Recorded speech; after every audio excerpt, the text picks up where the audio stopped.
She thought she had everything: admiration, one of the most prestigious families, and a flawless husband with not a single complaint. She lived in a perfect dream. But that dream lasted only until that fateful moment. A secret kiss, a damning message, and the bitter truth laid bare. In a single night, she watched everything she had built crumble into ashes. The pain and betrayal tore through her like a knife. While everyone expected her to collapse in tears, she stayed silent. She wiped her tears dry, rose from the ruins, and began mapping out a plan to reclaim everything she had lost. This was not the end. This was the beginning of her counterattack.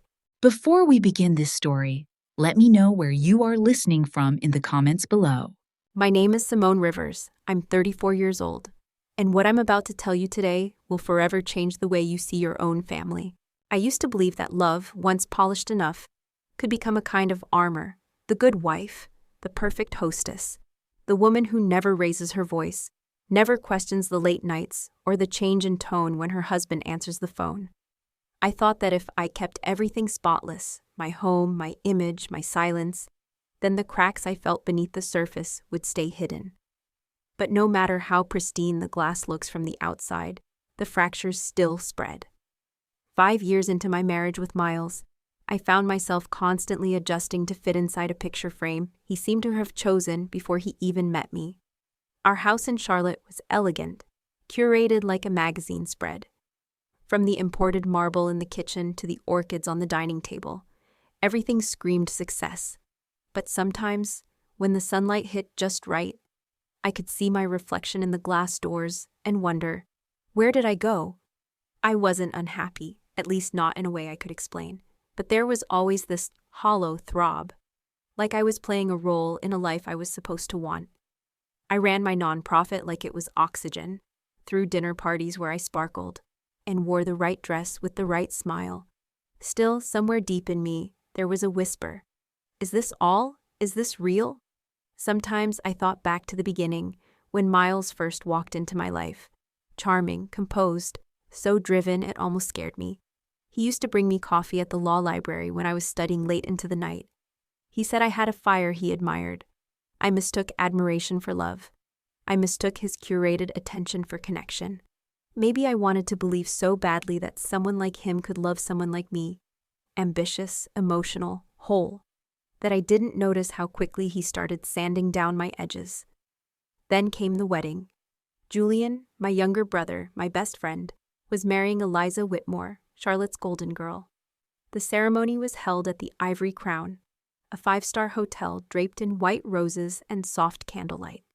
It was beautiful, truly. The kind of wedding little girls imagine while twirling in tulle dresses. I remember standing beside Miles on the balcony just before guests arrived, watching the sunset melt into the skyline. He held my waist with one arm and checked his watch with the other. "You okay?" I asked him, my voice barely above a breath. He glanced at me, smiled, too quickly. "Just thinking about work. I'm fine." He didn't kiss my cheek, didn't squeeze my hand. I noticed, but told myself not to read into it, not tonight. Not when my baby brother was about to say, "I do." I smoothed the silk of my dress and whispered, "Focus on joy." That's what I always did, swallowed the unease, buried it beneath grace. As we walked into the ballroom, guests rose, strings played, and Julian waited at the altar like a man who had finally found home. I caught his eye, and he winked, boyish and steady. I smiled through the sudden ache in my chest. The ceremony was breathtaking. Eliza looked radiant. Julian cried, which made me cry, which made Miles check his phone again. Still, I pushed through. I clapped. I laughed. I drank champagne and posed for photos and hugged strangers who smelled like money and compliments. I even danced with Miles during the couple's first dance, our movements smooth, choreographed from years of pretending to be in sync. There were moments, just flickers, where I thought maybe I was overreacting. Maybe this feeling of disconnection was just a phase. Every marriage has seasons. Maybe I was just tired or hormonal or too busy carrying the emotional weight of everything in silence. I remember brushing my hair out in the mirror of the bridal suite earlier that day, catching my own eyes in the reflection and thinking, I miss me. Then came the moment everyone was waiting for, the cake cutting. But when the MC called out for the bride and groom to step forward, I turned toward Miles, and he was gone. I looked around, blinking like I had missed something. Maybe he went to the restroom. Maybe he got a call. But as the minutes dragged on and whispers began to ripple through the crowd, that familiar throb in my chest morphed into something jagged. I slipped away from the crowd, heels clicking across the marble floor, heading for the nearest staff hallway. My breath was shallow. My fingers trembled. I told myself I was being silly, overthinking. Again. But some part of me already knew. There was a terrace on the east wing, private, hidden, away from the lights and guests. That's where I found them, Miles and Eliza, locked in an embrace that stole the breath from my lungs, his hands in her hair, her lips on his neck. My husband, my new sister-in-law. The world didn't spin, like they say. It stopped. My vision tunneled. The air felt thick and wrong. I gripped the doorway so hard my nails bit into my palm. Something warm trickled down my wrist. I didn't feel it. All I could hear was the thud of my heartbeat, loud and useless. Then I heard them speak. "She's too easy," Eliza murmured, laughing into his shoulder. "She still thinks you actually want that little domestic fantasy." Miles chuckled, soft, cruel. "She's useful, a good front, but she was never the plan." Silence rang louder than any scream. "She's just a baby-making machine," he added. "You and I, we're building something real. And Rivers Group? That's the crown jewel. After Julian signs over his shares, we'll finally have what we deserve." My stomach turned. I felt erased, like everything I had poured into my marriage had been hollow from the start. I wanted to burst in, to scream, to slap them both. But I didn't, because at that moment, something inside me didn't just break. It awakened. It wasn't rage, not yet. It was clarity, cold, sharp, surgical. I turned away before they saw me. My steps were shaky, but my spine straightened with every stride. I didn't cry. Not then. There wasn't room. There was only calculation. As I walked back into the glittering ballroom, my hand still bleeding, my lips curved into a smile so convincing it startled me. I saw Julian waiting for Eliza at the cake table, his eyes searching, and I knew I couldn't just save myself. I had to save him too. The perfect wife had died on that terrace. What rose in her place was something far more dangerous, and far more determined. I didn't sleep that night. After the wedding ended in polite applause and artificial joy, after the last guest stumbled into a black car and the last flute of champagne was drained, I stood alone in the bridal suite, staring at a bouquet someone left behind.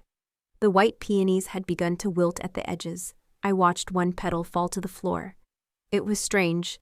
The things your mind clings to when your heart is bleeding out. Miles had slipped back into the crowd like nothing happened. He returned to my side, kissed my cheek, held my hand in front of photographers. He smiled so well I almost believed I'd imagined it all. Almost. But every time his fingers touched mine, I saw them in her hair. Every time his lips brushed my temple, I heard him say, "She's just a baby-making machine." I didn't say a word. That silence wasn't surrender, it was strategy. I needed to know more, needed to know how deep this betrayal went.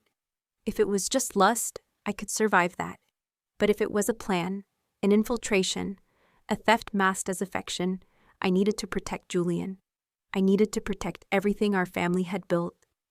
That night, lying beside him in bed, I stared at the ceiling in the dark. My heartbeat thudded in my ears, a painful metronome. He slept peacefully. Of course he did. Miles always slept like a man with no conscience. His breath was warm against my shoulder, his arm thrown over my waist like a claim. I didn't move. I didn't flinch. I just stared at the ceiling fan spinning slowly, as if the world hadn't shifted beneath my feet. At some point, my body betrayed me. Tears leaked silently from the corners of my eyes, down into my hairline. Not sobs, just a quiet, steady stream. It wasn't sadness. It was rage diluted by grief. Grief for the woman I used to be, for the life I thought I had. The next morning, I found myself in the kitchen making coffee with hands that wouldn't stop shaking. Miles was whistling. He actually had the audacity to whistle. "How did you sleep?" he asked, standing at the sink like he wasn't a walking lie. He wore a navy blue polo and the smug satisfaction of a man who thought he got away with it. I forced a smile. Like a rock! He kissed my forehead, and I nearly flinched. Instead, I exhaled through my nose and stirred sugar into my mug until it dissolved.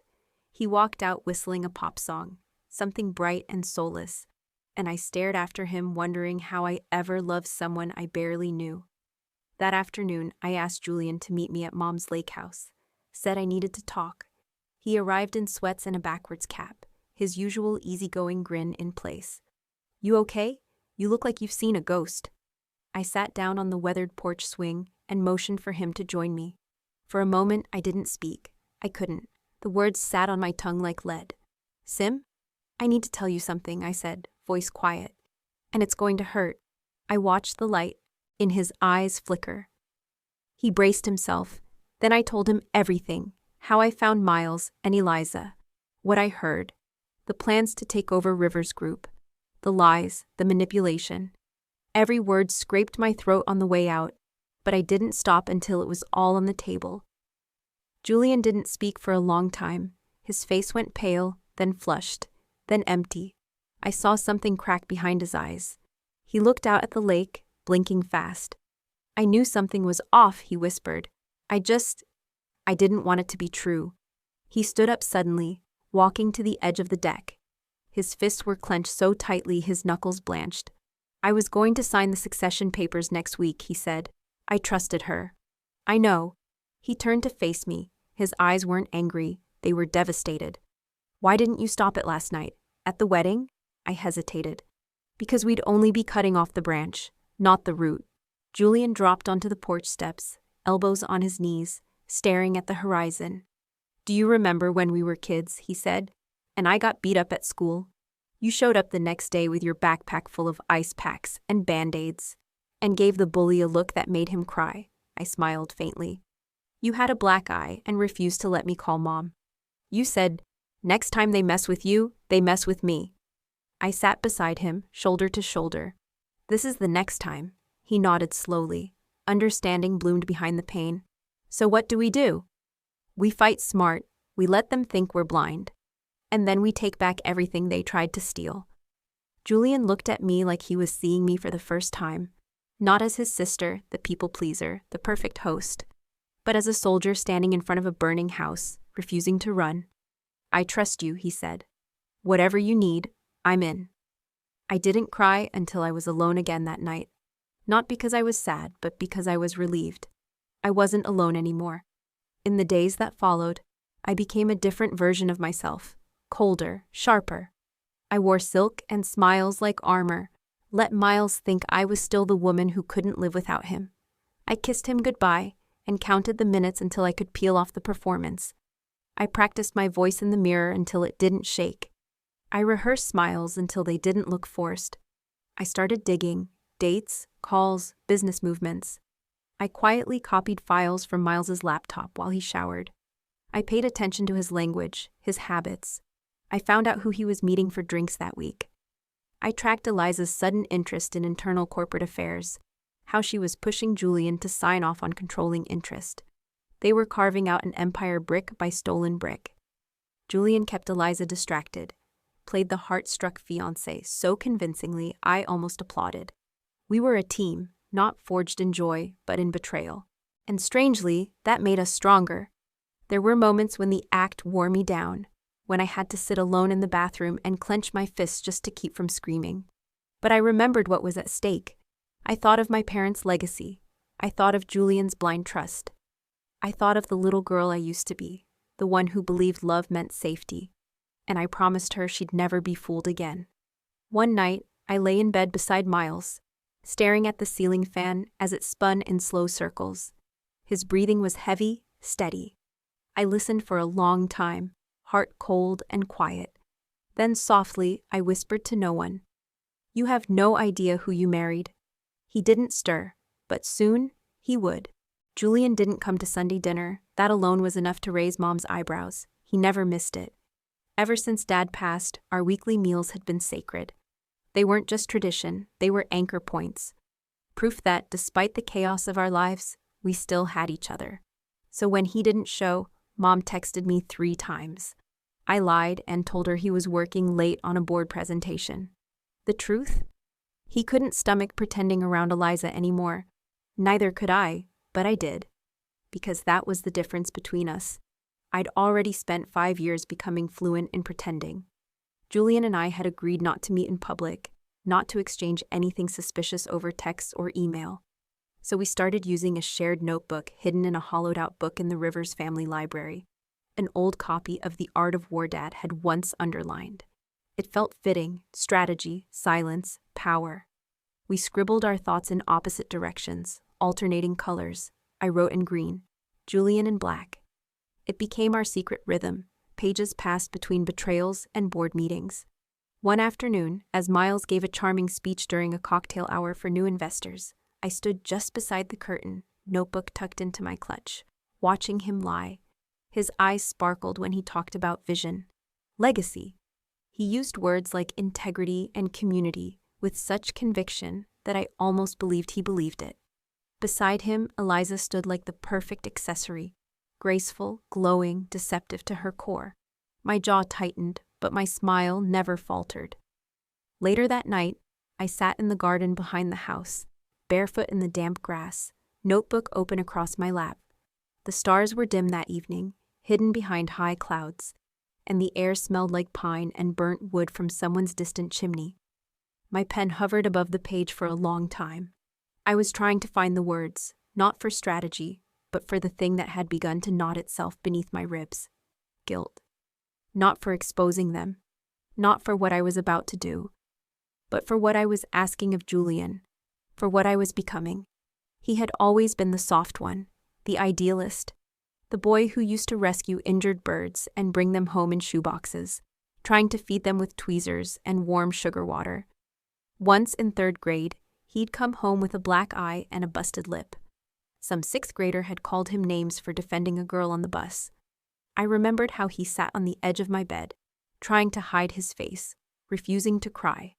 I had placed a cold washcloth on his cheek, kissed his temple, and told him, "Next time they mess with you, they mess with me." Now, 2 decades later, I was keeping that promise. That night in the garden, I wrote, "Do you hate me for this yet?" The next day, in bold, angry strokes, he responded, "No. I hate myself for not seeing it sooner." We didn't talk in person for another week, but when we did, it was in the most unexpected place. Dad's old workshop behind the main house. No one ever went there anymore. It still smelled of sawdust and oil, the air tinged with ghosts of wooden furniture half built and stories half finished. I found Julian leaning against the workbench, eyes red, but posture strong. "I saw her texting Miles last night," he said. "She said it was a cousin." I nodded, smiled, told her I loved her. He laughed once, bitter, tired. "I'm proud of you," I said softly. "For being a liar," he scoffed. "For protecting what matters." He didn't respond for a while. Instead, he walked over to the old cabinet and pulled out a dusty bottle of whiskey, Dad's favorite. Julian poured 2 glasses, handed me one. We clinked them together with no toast, just understanding. "I keep thinking," he said after a sip, "what if we're wrong? What if she really did love me, and this was just a mistake?" I didn't answer right away. I looked at him, my baby brother, the boy who used to sleep on my floor during thunderstorms, and I knew he didn't want truth. He wanted permission to still feel love, even when it burned. "I think," I finally said, "that people who love you don't weaponize your trust, and they sure as hell don't try to steal your family's legacy." He exhaled, long and slow. Then he looked at me, really looked at me. "And you? Are you okay?" "No," I said, "but I will be."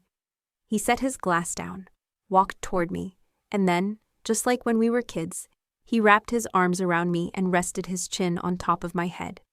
"We're going to make this right," he whispered. I squeezed him tighter. Together. That night, I replayed that hug over and over in my mind. It had been years since I'd felt that safe, not with Miles, not even with myself. But war has a way of giving you clarity. From that point forward, we moved like shadows. Julian began quietly auditing internal transfers. I kept pressing Miles with gentle questions, probing for cracks in his story. Eliza. She stayed polished, perfect. She had no idea that every word she spoke was now a weapon we were repurposing. There was one evening, early October, when I found myself alone in the conference room after hours. The city lights cast long shadows across the mahogany table. I stood at the window, staring down at the skyline. Somewhere in that glass jungle, the woman I used to be still lived. Soft, eager, desperate to be loved. I no longer mourned her. She wasn't weak, but she had been blind. And blindness, when left unchecked, can become a kind of surrender. Now, I saw everything. Every smile that didn't reach his eyes, every casual dismissal, every time he used the word we and meant me. I pulled the ring off my finger that night and stared at it under the low light. It was beautiful, expensive, heavy, but it didn't feel like mine, not anymore. Julian texted me just as I slid the ring into a drawer. The papers are moving. Eliza thinks she won. I typed back, let her, we're not done. And we weren't. The alliance had begun quietly, but its echoes would be thunder.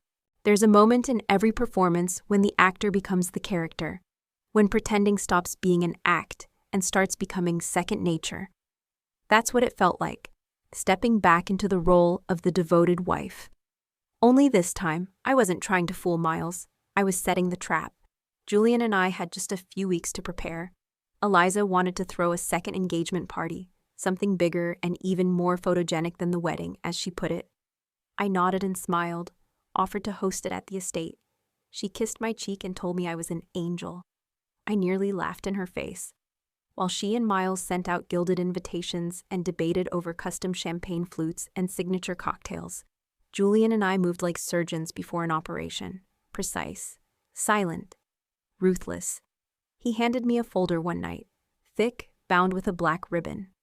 Inside were financial records, timelines, email printouts, proof that Miles had been siphoning funds through a shell corporation tied to Eliza's family. It was damning, but we needed more than paper. We needed performance. I took over the event planning, told them I wanted to celebrate love properly. Miles beamed. He thought I was falling for it all again, that I was softening, that I was his. He didn't realize he was the star of a show he wouldn't survive. I rehearsed every glance, every breath, practiced smiling with my eyes even when my skin crawled at his touch. I wore the necklace he gave me on our first anniversary, the one he probably bought after sleeping with her, and thanked him loudly at dinner. He squeezed my hand. I almost shattered. I kept my journal beside the bed, but it wasn't for my thoughts anymore. It was a list, a playbook, names of guests, timelines, camera placements, entry and exit routes, legal contacts, backup drives. Julian called it overkill. I called it insurance. The hardest part wasn't the planning, it was the pretending. Pretending to laugh when Eliza shared wedding dress options and asked for my opinion, as if I wasn't counting the seconds until she'd choke on her own lies. Pretending to be charmed when Miles leaned in and called me his anchor, as if I wasn't already unmooring myself from every memory we'd ever shared. There was one morning I nearly broke. I walked into the living room to find them both, Miles and Eliza, laughing softly on the phone, reviewing venue layouts. I stood just behind the threshold, invisible. She touched his wrist. He didn't flinch. He didn't even look guilty. And neither did she. I swallowed hard and stepped in. All smiles. Offered coffee, complimented her hair, played the role with such ease I could have earned a standing ovation. When I finally retreated to my room, I locked the door, leaned against it, and screamed into a pillow until my throat ached. But I kept going, because the performance wasn't over, not yet. One night, I walked into the bedroom to find Miles, sitting on the edge of the bed, holding my journal. My heart stopped, but when he looked up, he smiled. "You're planning something big, huh?" I laughed, breathless with relief. "Just making sure this party goes off perfectly." He kissed my hand. "You always do." I excused myself and locked the journal in the safe 5 minutes later. Meanwhile, Julian was handling the tech. He hired a private security firm under the guise of tightening protocols for VIPs. In reality, They installed discreet cameras in the ballroom and terrace, microphones beneath tablecloths, a high-res drone programmed to hover just long enough to capture a crucial conversation from above. We also had a wild card, Lillian Cross. She was Eliza's ex-best friend, cut off after a scandal involving a mutual lover and a leaked voicemail. Julian reached out to her, invited her under the guise of reconciliation. Lillian didn't hesitate. Apparently, betrayal had been simmering under her skin for years. "Just give me the mic," she said, red lipstick gleaming. "I'll light the match." It was all coming together. And yet, the closer we got to the night of the event, the heavier it all became. The weight of deception, the knowledge that the people closest to me, people I once trusted with my soul, had conspired to burn my life down. There were moments in the quiet when I questioned everything. Was this justice or vengeance? Was I saving Julian or destroying what was left of us in the process? I thought back to a conversation I had with Dad once, years ago, after I'd lost a court case for a client who had been clearly wronged. "Sometimes," he said, "justice is just truth, dressed in consequences." I held on to that, and I dressed accordingly. The night before the party, I barely slept. I lay awake, staring at the ceiling, counting the seconds between the thunder outside. Rain lashed against the windows, as if the sky itself were trying to wash the sins from our walls. The next morning, the storm passed. The world was eerily calm, too calm. I dressed slowly. Ivory silk, diamond studs, hair in a soft chignon. The house was filled with the clatter of preparations, the hum of final deliveries. I walked past staff members with a practiced grace, thanking them all with warm, rehearsed tones. I looked every inch the wife Miles always wanted, the trophy, the perfect partner, the woman who made it all look effortless. He kissed my shoulder and whispered, "You're radiant tonight." I smiled. "So are you." Guests arrived in waves, champagne in hand, laughter spilling across marble floors. The ballroom was candlelit, golden, almost surreal in its beauty. On the surface, it was a celebration, but underneath, it was theater. Every light, every camera, every moment had been staged. Julian played his role perfectly, groomed to be, attentive and charming, never letting Eliza stray too far. She floated beside him like a swan, blissfully unaware that the ice beneath her was cracking. At one point, I caught her watching me. Our eyes met across the room. She tilted her head, smiling as if to say, "Poor Simone, still playing house." And I smiled back. But in my mind, I whispered, "Checkmate." Just before the speeches, I stepped outside to the terrace, needing a moment alone. The cool air hit my skin like a slap. My heart was racing, but I couldn't let it show. I steadied myself against the railing, staring out at the skyline. Behind me, the music swelled. The first toast was about to begin. I turned, walked back in, and took my place beside Miles as he raised his glass. "To love," he said, "and to the family we choose." I looked at him and thought, let the choosing begin. They say silence before a storm is a myth, but I felt it. That kind of silence that hums against your skin, electric, like the air itself is bracing for impact. The ballroom shimmered with candlelight, golden and warm, but underneath, beneath the music, the laughter, the gentle clink of glasses, was that quiet tension, a stillness wrapped in velvet. Everyone waiting for something they couldn't name, only Julian and I knew the name. The guests were seated now, champagne refilled, napkins folded neatly over lapels and sequined gowns. A string quartet played something classical, Vivaldi maybe. I couldn't hear it over the sound of my heartbeat. Julian and Eliza stood at the edge of the small raised stage. The microphone glinted under the spotlight. Their hands were intertwined. From the outside, they looked incandescent, glamorous, blissful, bulletproof. But I knew Julian's fingers were trembling.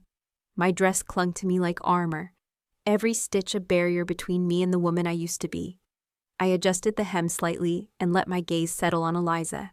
She smiled at me. A wide, glossy, practiced smile, one she'd used at charity galas and luncheons. The kind of smile meant to charm cameras and crush women like me in the same breath. I tilted my head and returned it. Slow, sharp, deliberate. Not tonight. The MC tapped the microphone. "Ladies and gentlemen," he began, voice smooth and rehearsed, Thank you for being here to celebrate the love and future of two extraordinary people, Julian Rivers and Eliza Whitmore. Before we begin the toast, there's someone who's asked to say a few words. Eliza's smile twitched. Her brow furrowed just slightly. I saw it. A half-second delay in her reaction. Julian's grip on her hand shifted. And then, from the back of the room, Lillian Cross stepped forward. She was radiant. A deep crimson gown hugged her curves. Her hair swept into a sleek wave, lips painted like war. The room rippled, chairs turned, murmurs stirred. Some guests recognized her, others didn't. But they all felt the shift. Eliza's lips parted, barely audible. Lillian? Lillian took the mic with ease, her heels clicking with the rhythm of a practiced runway strut. Thank you, she said, her voice velvet-wrapped steel. I wasn't on the program tonight, but I've waited long enough. The room stilled. Even the string quartet stopped, bows hovering mid-air. She turned to Eliza. You were my best friend, my sister in everything but blood. And 5 years ago, you stood in my apartment, swore loyalty, looked me in the eye, and then slept with the man I loved. Gasps. Eliza didn't move, didn't blink. Lillian's tone never cracked. When I found out, I didn't scream. I didn't go public. I let you explain. And you lied. Then, you made sure every firm in Charlotte knew I was unstable. You burned my career to protect your perfect image. Miles stiffened beside me. But I didn't look at him. My eyes stayed on Eliza, whose mask was beginning to fissure. Lillian inhaled. I'm not here to hurt you, Eliza. I'm here to free myself. So tonight, under the same lights you love so much, I forgive you. Not for you, for me. She turned to the guests.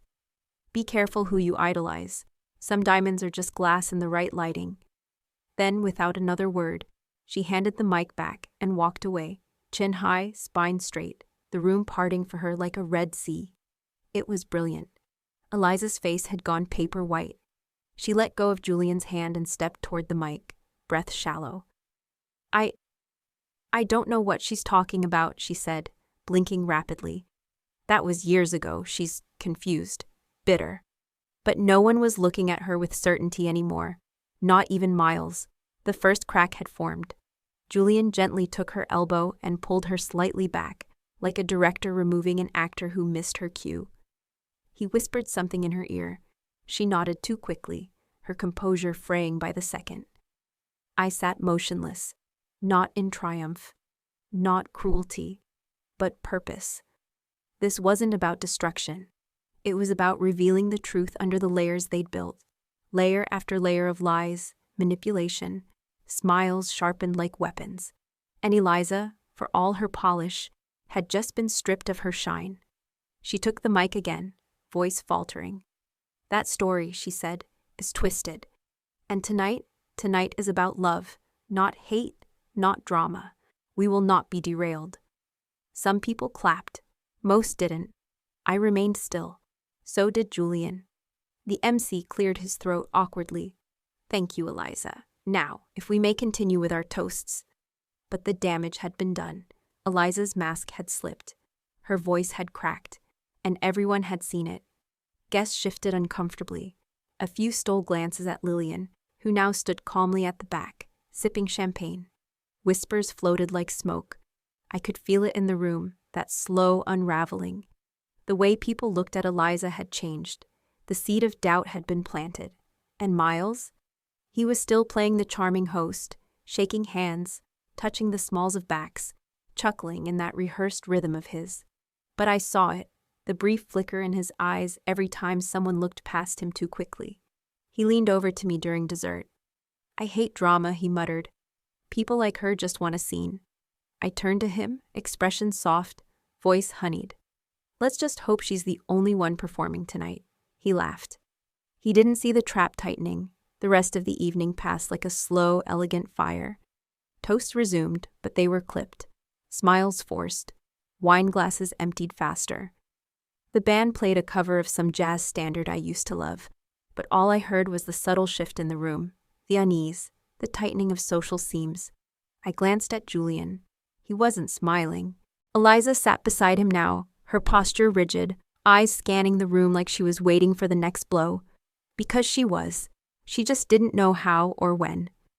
My hands rested in my lap, fingers lightly touching the wedding ring I still wore.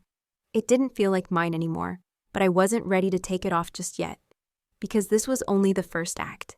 The lie had begun to unravel, and I was ready to pull every thread. There's a particular kind of silence that only happens when a lie is about to die. Not the kind that fills a quiet room, but the kind that crawls over a crowd like fog. Heavy, anticipatory. The silence of 1,000 held breaths. 1,000 eyes shifting, trying to make sense of something that no longer fits. That was the silence we stood in. Eliza sat stiffly beside Julian, her champagne untouched.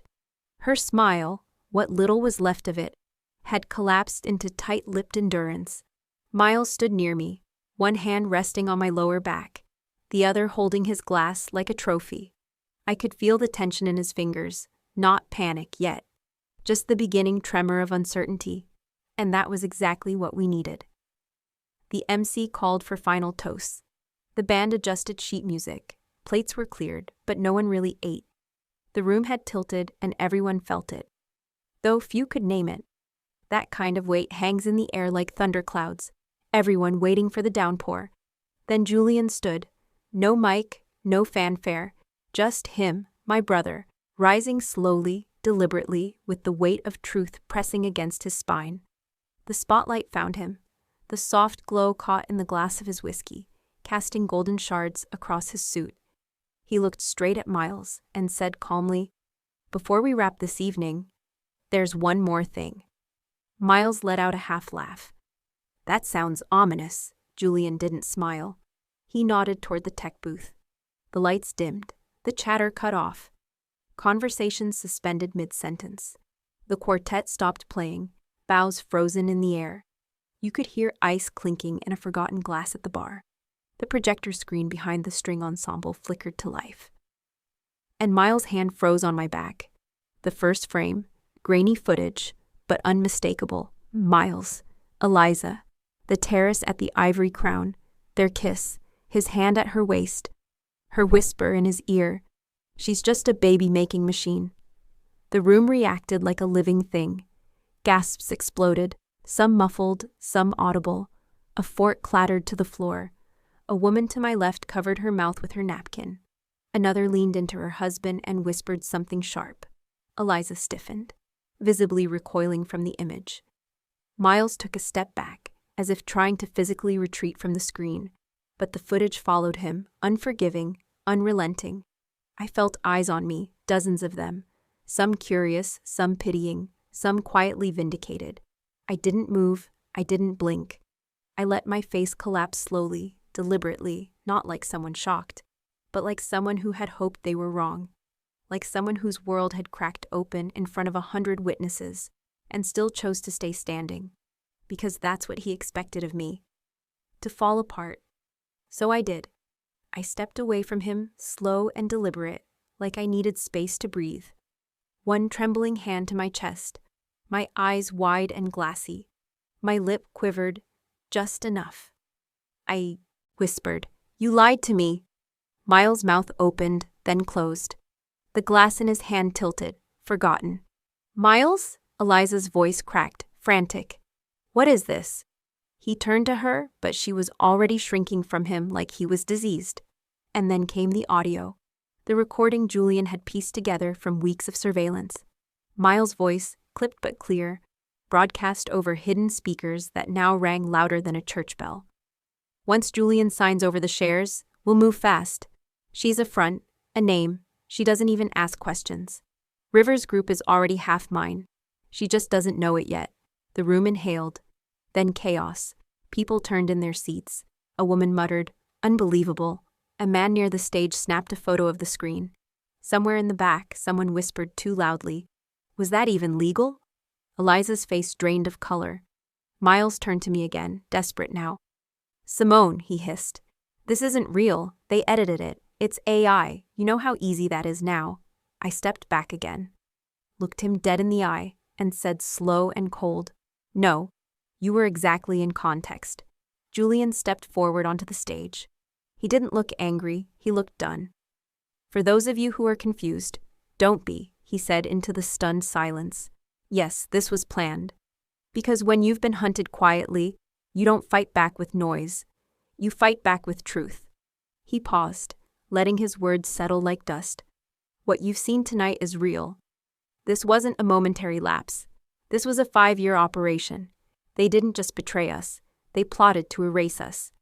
Eliza's hands were trembling. She reached for Julian's arm, but he stepped away from her as if her touch burned. No, she whispered. You don't understand.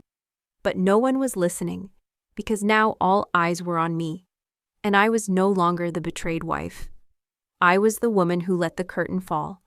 I walked to the center of the room, heels echoing like a countdown. The spotlight moved with me, instinctively, as if the whole event had shifted orbit. I stopped in front of Miles, looked into the face of the man I once built a life with. You once told me I was made for pretty things, I said, voice steady. But you underestimated the beauty of truth. I took off my ring, pressed it into his palm. You can keep this. You earned it. Then I stepped aside. Let the spotlight fall on him. Let the crowd see who he really was. And I turned toward Julian, who stood waiting with his hand outstretched. I took it, held it like an oath. We turned to face the room together.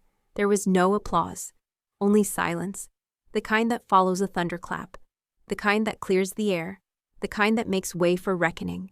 Truth doesn't always arrive with a bang. Sometimes it slithers in, cold, patient, inevitable. The room was still trembling from the exposure, the footage, the confession of betrayal. But this was about something larger than heartbreak. This was legacy, bloodline, power, and the men who tried to steal it. Julian didn't raise his voice. He didn't need to.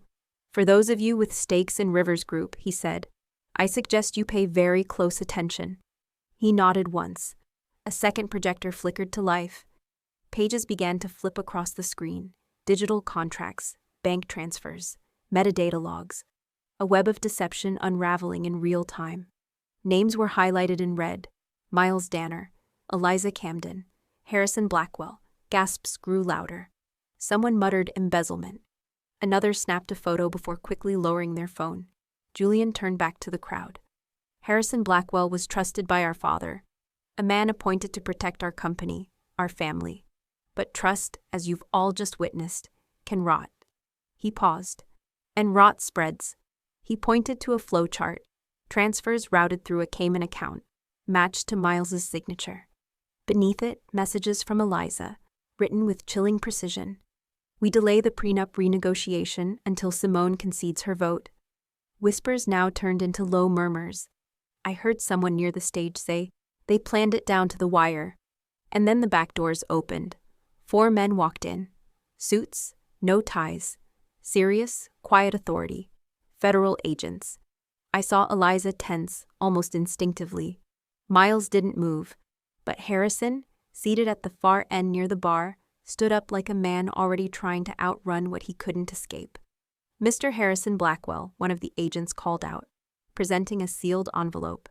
You're under federal investigation for securities fraud, conspiracy, and criminal breach of fiduciary duty. 2 agents flanked him. Harrison blustered. This is outrageous, my lawyer.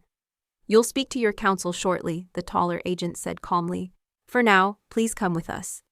Eliza turned toward Miles, her voice now desperate. You said they wouldn't find anything. You said, Miss Camden, a female agent interrupted. We'll need your device, and you'll be placed under temporary custody pending further questioning. She froze, then trembled. Her lip curled as if about to protest, then flattened into resignation. She handed over her phone, eyes wide and hollow. I couldn't tell if she was more angry or afraid. They led Harrison and Eliza toward the exit. And still, Miles stood unmoving. He wasn't surprised.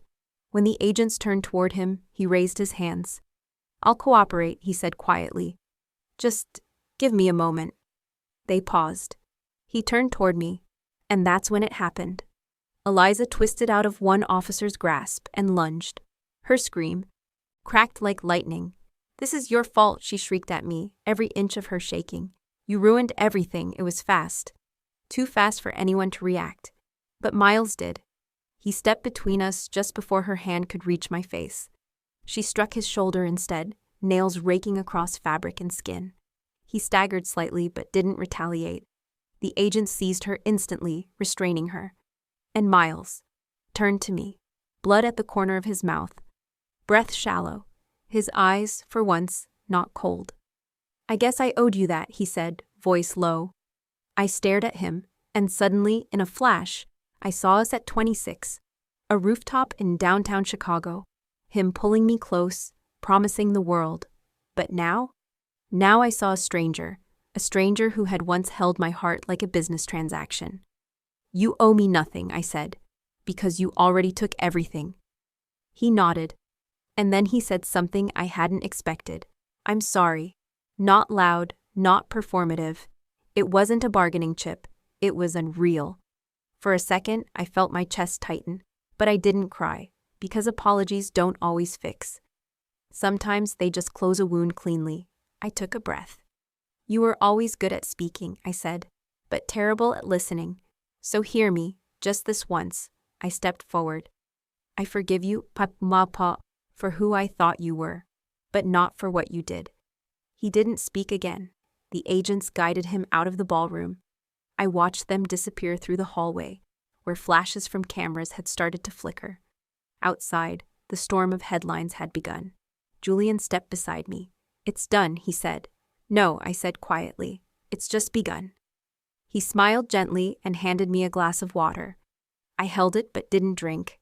Around us, the ballroom emptied, slowly, as if everyone needed to walk through smoke to get out.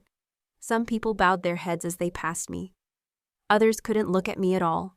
I didn't care. Let them see me. Let them see the woman who burned it all down just to build something real. When the last guest left, and the doors finally closed, I walked back to the center of the room. The dance floor gleamed beneath the chandeliers, but I didn't see elegance. I saw a battlefield, and I had survived. I looked up. No spotlight followed me. No music swelled. But for the first time in a long, long time, I didn't feel like an ornament in someone else's story. I was the author now. I turned on my heel, heels echoing against marble, and I left. The night air outside was cold, bracing. It filled my lungs like something holy. The wind didn't sing. The stars didn't shine brighter, but the world was mine again. And I didn't look back. Grief is never as loud as revenge. It doesn't shatter chandeliers or make headlines. It doesn't walk into ballrooms or command spotlights. Grief whispers, and it lingers. For the first few weeks after the wedding that never was, I didn't go anywhere. I stayed in the small townhouse near Lake Wylie, the one I'd rented under a different name when I first started suspecting something was wrong. No one knew about it except Julian. It had a worn gray sofa, a view of the water, and a silence so thick it felt like a second skin. The headlines came and went, explosive at first, then reduced to hashtags, then replaced by newer scandals. But I wasn't tracking them. I wasn't reading comments or interviews. I wasn't watching the world react to what I already lived through. I was listening to my own breathing.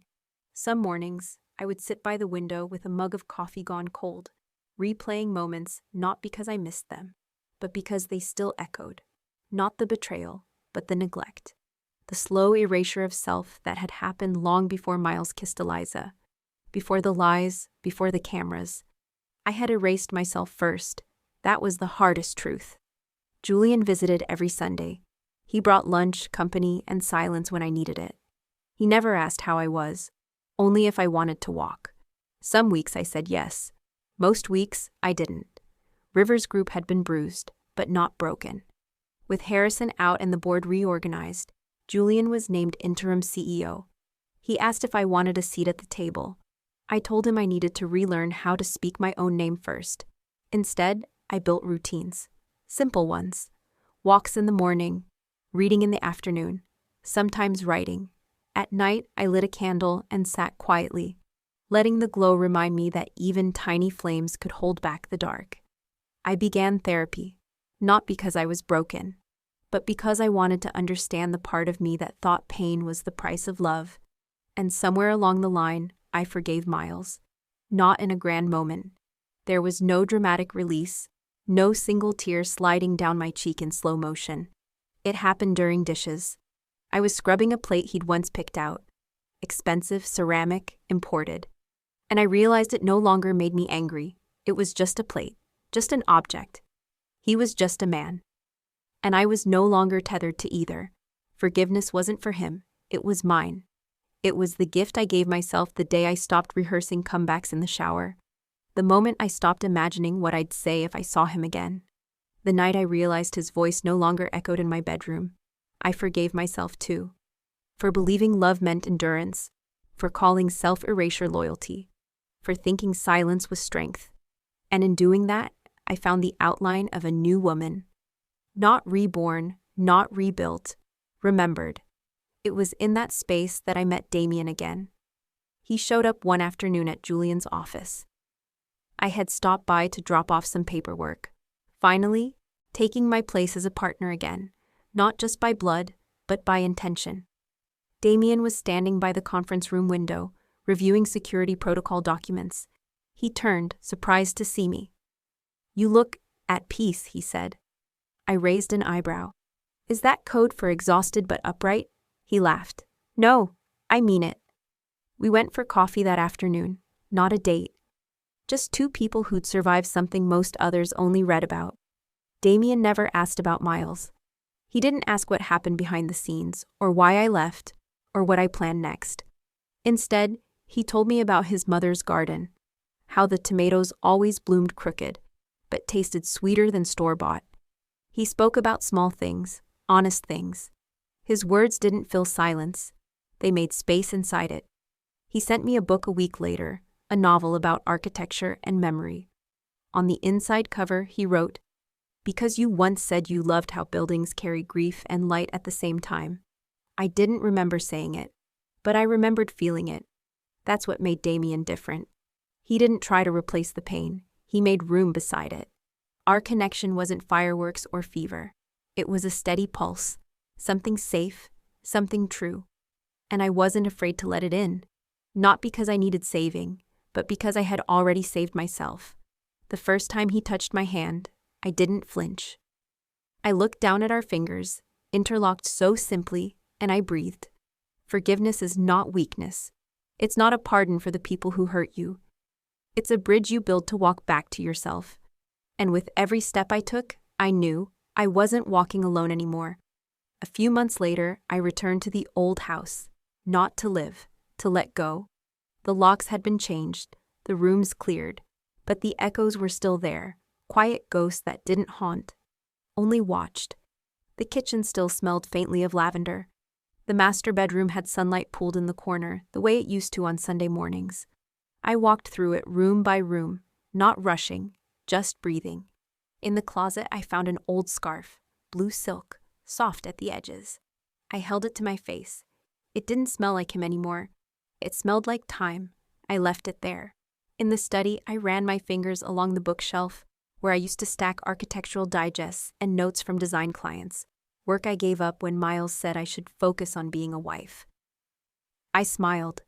Then I took the books back, one by one. That night, I watched the sunset from the front porch, the same one I used to sit on waiting for someone who rarely came home on time. This time, I wasn't waiting, I was watching. Julian joined me as the light turned orange. He didn't speak. Neither did I. We didn't need to. Grief and joy, pain and healing, they had all passed through us like seasons. And now we sat in the quiet between them. "You did it?" he finally said. "No," I replied. "I started it. And I'll keep starting again, as many times as it takes." He nodded. I stood, brushed off my coat, and turned toward the car. Before I got in, I looked back one more time, not with sorrow, but with clarity. Then I drove away, not to escape, but toward something new. And for the first time in my life, I wasn't carrying anyone else's shadow, just my own light. That night, I lit a candle in my new apartment. No marble floors, no curated art, just quiet.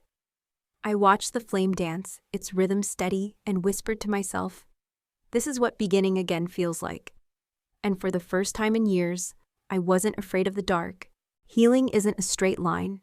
It doesn't come with applause or declarations. It arrives in the quietest moments, when you least expect it. Damien never rushed me. He never asked what stage of grief I was in or if I'd moved on. He never probed about the days when I went silent for hours or why I sometimes flinched when my phone buzzed unexpectedly. Instead, he showed up with a warm drink, with a playlist of jazz and old soul, with a look that said, "You don't have to talk, but I'm here when you're ready." At first, I resisted. Not because I didn't feel safe, but because safety had once been the mask Miles wore. I had rebuilt my independence from the ground up, like a house reinforced after a storm. Letting someone else in felt like pulling up the floorboards again, like risking rot. But Damien didn't knock on doors. He waited at the gate. Sometimes we sat in the park and fed the ducks in silence. Sometimes he left sticky notes on my mailbox with quotes or recipes. Once he mailed me a photograph he'd taken of the old river's headquarters at dusk, bathed in golden light. On the back he'd written, "Even broken places catch the sun." I cried when I read that, not because it was poetic, but because it felt like someone finally saw me without asking me to perform. He didn't flood my silence with words. He didn't try to fix the past. He made space for it. One morning, after a particularly restless night, I walked outside and found a small ceramic planter on my porch. Inside it was a tiny basil plant, its leaves vibrant. Tied to it was a note. "Growth happens even when no one is watching." I laughed. Out loud. It was the first time in weeks. We weren't officially anything. No labels, no expectations, just shared time, shared stillness. But healing also means conflict. Trust doesn't arrive without friction. One evening, I snapped at him. A harmless question about whether I'd followed up with my therapist turned into a sharp reply. "Don't treat me like a case file," I barked. His expression didn't change. He didn't raise his voice. "I'm not," he said gently. "I just care about what you carry, that's all." I hated how fast guilt swallowed me. He didn't deserve my ghosts. And yet, he stayed. "I'm sorry," I whispered. "I know," he said. "That's why I'm still here." There was no fixing that moment. No romantic reconciliation. Just the quiet of two people choosing to stay in the room. That night, I dreamed of my old self, the woman who bent to fit into Miles' image. And I woke with the sharp clarity that I didn't want to bend anymore. I wanted to grow, with roots, not ropes. Damien and I started having weekly dinners, casual, unplanned, often involving takeout and stories about our worst first dates. We laughed more. He shared about his failed engagement years ago. I told him about my brief obsession with vintage architecture. Journals. The walls between us thinned, but didn't collapse. He never asked to come inside. One rainy afternoon, he brought me an umbrella I didn't ask for. He stood under it, holding it over both of us, careful not to touch unless I did. I reached for his hand and didn't let go. That weekend, I invited him to a small gathering Julian was hosting, a casual dinner with friends and a few Rivers Group board members. It wasn't a statement, but it was a shift. He arrived on time, in a navy shirt that brought out the color of his eyes. He brought wine, he made jokes, he listened more than he talked.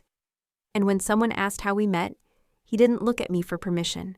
He simply smiled and said, "She walked out of a storm. I was lucky enough to be nearby." My heart stumbled. Later that night, while cleaning up wine glasses in the kitchen, I got a message from an unknown number. A tabloid photo of me and Miles from years ago. The caption, "What really happened to Charlotte's golden couple?" For a moment, my hands shook. The past clawed up like smoke through a closed window. I felt it rising. Shame, fear, the urge to run. Damien stepped behind me. He didn't look at the screen, just placed a steady hand on the counter beside mine. "You okay?" he asked softly. I nodded. "No, you're not," he replied. "But you will be." We didn't delete the message. We didn't talk about it again. He simply stayed. And that was everything. Weeks later, on a Sunday morning, I watched him pour coffee in my kitchen, humming under his breath.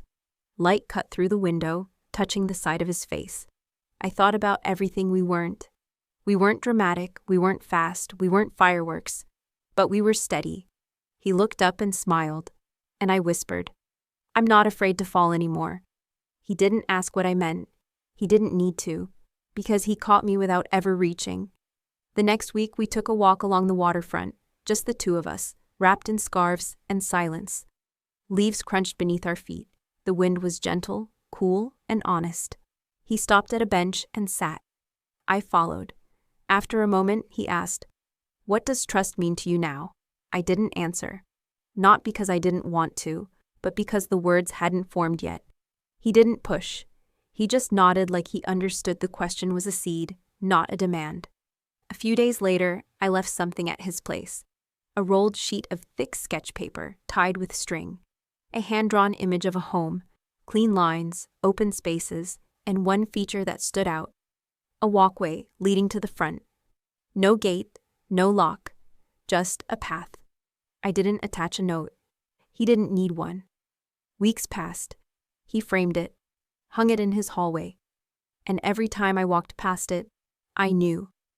Trust isn't about guarding. It's about choosing who walks through. And finally, I had chosen. Not a man, not a future, but the kind of love that lets the light in without asking you to dim your own. One evening, after dinner, we planted a tree in the backyard of my new place. Nothing fancy, just a young dogwood, its trunk slender, leaves still shy. As we dug together, dirt under our nails and laughter between us, I realized this was it. Not the dramatic declarations, not the sweeping gestures. Just this, shared soil, quiet roots, and the promise of seasons to come. When we were done, Damien brushed the dirt from his hands and looked at me. He didn't say, "I love you." He said, "Thank you for letting me stay." And I whispered back, "Thank you for not walking away." The tree swayed gently in the wind behind us. It wasn't blooming yet, but it would. So would we. The next morning, I woke up before him. For the first time in years, I made breakfast, for someone else and for myself. I watched the eggs sizzle, felt the sunlight stretch across the kitchen tiles, and smiled. Not because life was perfect, but because I had chosen it, piece by piece, breath by breath. It's not just healing, it's living. Peace doesn't announce itself. It arrives like sunlight after a long rain, quiet, gentle, patient. You don't notice the exact moment it begins, only that one day, you wake up and your chest doesn't ache. That morning came slowly for me. Not in fanfare or celebration, but in something much smaller. The laughter of a little girl echoing through a hallway lined with books. Her name is Lily, ours, mine, and Damien's. She has his patience and my curiosity. And somehow her giggle sounds like wind chimes in summer. I never thought I'd be a mother again, not after everything. But Lily arrived not as a replacement or a second chance. She arrived like breath, natural, needed, undeniable. Damien and I got married in a quiet garden ceremony under the shade of an oak tree. No photographers, no vows written for effect. Just two people who had learned to hold space for silence, for scars, and for sunrise. He wore the same navy shirt from the first dinner with Julian. I wore a soft ivory dress my mother once kept in a cedar chest. Julian stood beside me, holding Lily's hand. It wasn't a spectacle. It was a grounding. Most mornings, I wake up to the sound of Lily asking if she can help water the garden. We planted a row of wildflowers near the dogwood tree Damien and I once placed in the dirt together. It bloomed last spring, quiet and bold. Sometimes I catch him just standing there, watching the petals move in the breeze like they're whispering secrets. In the evenings, we cook together. Damien still plays soul music while chopping vegetables, and Lily dances in socks across the tile, like it's her private stage. There's no grand climax to our days, no urgent resolutions, just rhythms, soft, steady ones. One afternoon, I found myself sitting on the porch steps with Julian. He had stopped by to drop off a folder, some new expansion plans for Rivers Group, which was thriving more than ever. But we ended up sitting for an hour, watching the sky turn from blue to amber. I used to think closure came with confrontation, he said quietly, but maybe it's just choosing peace over proof. I looked at him and smiled.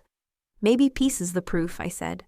That fall, Rivers Group launched a scholarship fund in our parents' name, something Julian and I had talked about for years, but never had the clarity to do.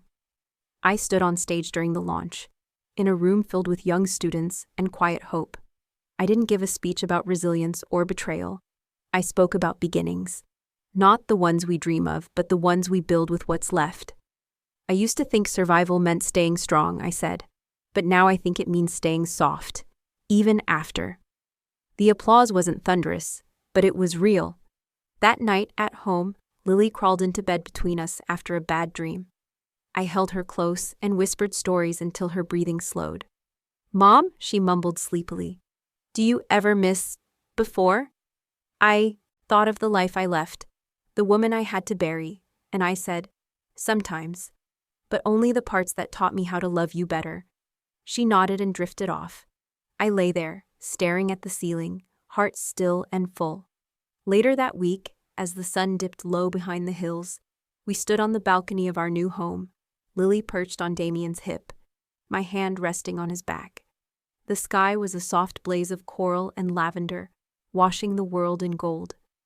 I remembered another balcony, another sunset, the shattering sound of truth unraveling, and now the quiet hum of peace settling in. Damien leaned his shoulder into mine. Lily pointed at the sky and said, "Look, Mama, it's pink fire." I laughed, heart warm, and I whispered, more to myself than anyone else, "I thought I lost everything in that storm." I paused. But all I lost was the illusion. He turned to me, eyes steady. "And what did you find?" I looked at them both, him, her, us, and answered, "The truth, the peace, the home I never knew I needed." We stayed like that until the last light disappeared, not holding on, just being, together.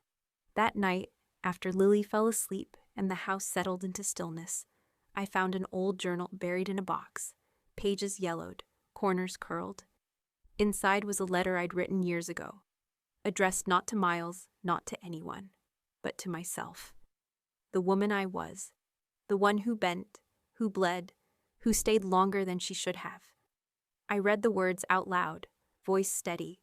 "If you're reading this, it means you're still here, and that means you're stronger than you know. It's okay if you don't feel brave. Bravery isn't loud, it's choosing to keep going." I set the journal down. Then I picked up a pen, and beneath that letter I added one more line. "You didn't just survive, you came home." Later, Damien joined me on the porch. We didn't speak for a while. Then he said, "You know I love you, right?" I looked at him, not startled, not swept away, just, "Sure." "I know," I said, "and I love who I am when I'm with you." That was all. That was enough. A few weeks later, Julian and I took Lily to visit our parents' grave. She wore a white dress and carried a bundle of lavender in both hands, careful not to drop a single stem. We stood in silence. The air was crisp, the sky so blue it almost hurt to look at. Julian spoke first, his voice rough. "They would have loved her. They would have loved us," I added softly. "Even now." I knelt beside Lily and helped her place the flowers. She looked at me, puzzled. "Why are we giving them flowers if they're not here?" I smiled. "Because love doesn't stop just because people leave." She thought about it, then nodded slowly. That night, I sat alone for a while and thought about all the versions of myself I had shed. The girl who said yes when she meant no. The wife who kept silent. The woman who thought survival meant shrinking. There was no single moment when she disappeared. Just 1,000 tiny choices where I stopped letting pain write the story and began writing my own. Now, I live in a house with open windows. No alarms, no locked doors. Just the rustle of wind, the giggle of a child, and the quiet hum of a heart that finally knows I am not broken. I am free. She did not seek revenge with knives and blades, nor did she expose anyone on live television. She chose to make them witness her survival and her happiness, because sometimes the most beautiful revenge is peace. And what about you? If you've ever walked through a storm, ever stood amid ruins and questioned whether you still had the strength to go on, leave a message. It doesn't need to be long. It doesn't need to be powerful. Just honest. Who knows? Maybe the words you write today will become the small light guiding someone tomorrow.